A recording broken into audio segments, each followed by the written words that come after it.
श्री महालक्ष्मी व्रत कथा। एक समय महर्षि श्री वेद व्यास जी हस्तिनापुर पधारे।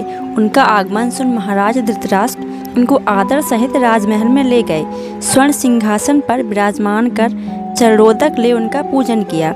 श्री व्यास जी से माता कुंती तथा गांधारी ने हाथ जोड़कर प्रश्न किया, हे महामुने, आप त्रिकालदर्शी हैं, अतः आपसे हमारी प्रार्थना है कि आप हमको कोई ऐसा सरल व्रत तथा पूजन बताएं जिससे हमारा राजलक्ष्मी, सुख संपत्ति, पुत्र पौत्रादि और परिवार सुखी रहें। इतना सुन श्री वेद व्यास जी कहने लगे, हम एक ऐसे व्रत का पूजन व वर्णन कहते हैं जिससे सदा लक्ष्मी जी का निवास होकर सुख समृद्धि की वृद्धि होती है। यह श्री महालक्ष्मी जी का व्रत है जिसे प्रतिवर्ष आश्विन कृष्ण अष्टमी को विधिवत किया जाता है।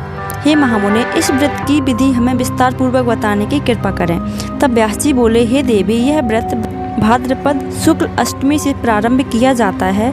इस दिन स्नान करके 16 सूत के धागों का डोरा बनाएं, उसमें 16 गांठ लगाएं, हल्दी से पीला करें। प्रतिदिन 16 दूब व 16 गेहूँ डोरे को चढ़ाएं। आश्विन कृष्ण अष्टमी के दिन उपवास रखकर मिट्टी के हाथी पर श्री महालक्ष्मी जी की प्रतिमा स्थापित कर विधि पूर्वक पूजन करें। इस प्रकार श्रद्धा भक्ति सहित महालक्ष्मी जी का व्रत पूजन करने से आप लोगों की राजलक्ष्मी में सदा अभिवृद्धि होती रहेगी। इस प्रकार व्रत का विधान बताकर श्री वेद व्यास जी अपने आश्रम को प्रस्थान कर गए। इधर समय अनुसार भाद्रपद शुक्ल अष्टमी से गांधारी तथा कुंती अपने अपने महलों में नगर की स्त्रियों सहित व्रत का आरंभ करने लगी। इस प्रकार 15 दिन बीत गए। 16वें दिन आश्विन कृष्ण अष्टमी के दिन गांधारी ने नगर की सभी प्रतिष्ठित महिलाओं को पूजन के लिए अपने महल में बुलवा लिया। माता कुंती के यहाँ कोई भी महिला पूजन के लिए नहीं आई। साथ ही माता कुंती को भी गांधारी ने नहीं बुलाया। ऐसा करने से माता कुंती ने अपना बड़ा अपमान समझा। उन्होंने पूजन की कोई तैयारी नहीं की एवं उदास होकर बैठ गई। जब पांचों पांडव युधिष्ठिर, अर्जुन, भीम, नकुल और सहदेव महल में आए तो कुंती को उदास देखकर पूछा, हे माता, आप इस प्रकार उदास क्यों हैं? आपने पूजन की तैयारी क्यों नहीं की? तब माता कुंती ने कहा, हे पुत्र, आज महालक्ष्मी जी के व्रत का उत्सव गांधारी के महल में मनाया जा रहा है। उन्होंने नगर की समस्त महिलाओं को बुला लिया और उसके 100 पुत्रों ने मिट्टी का एक विशाल हाथी बनाया, जिस कारण सभी महिलाएं उस बड़े हाथी का पूजन करने के लिए गांधारी के यहाँ चली गई, लेकिन मेरे यहाँ नहीं आई। यह सुनकर अर्जुन ने कहा, हे माता, आप पूजन की तैयारी करें और नगर में बुलावा लगवा दें कि हमारे यहाँ स्वर्ग के ऐरावत हाथी का पूजन होगा।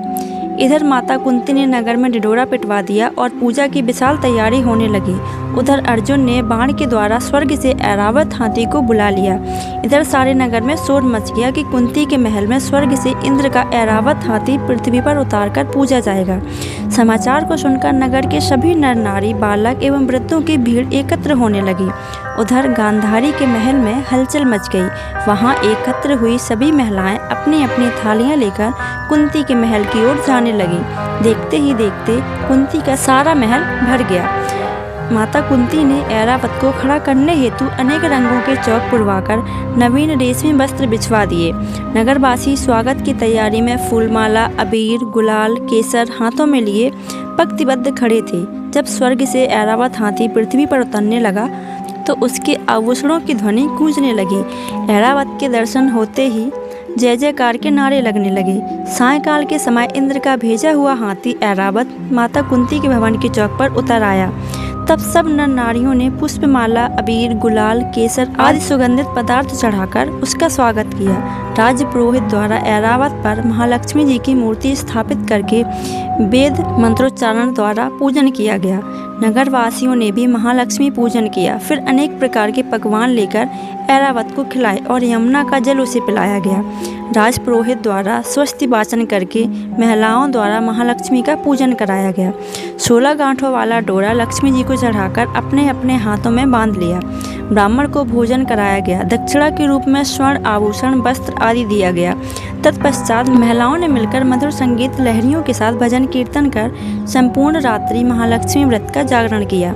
दूसरे दिन प्रातः राज्य पुरोहित द्वारा वेद मंत्रोच्चारण के साथ जलाशय में महालक्ष्मी जी की मूर्ति का विसर्जन किया गया।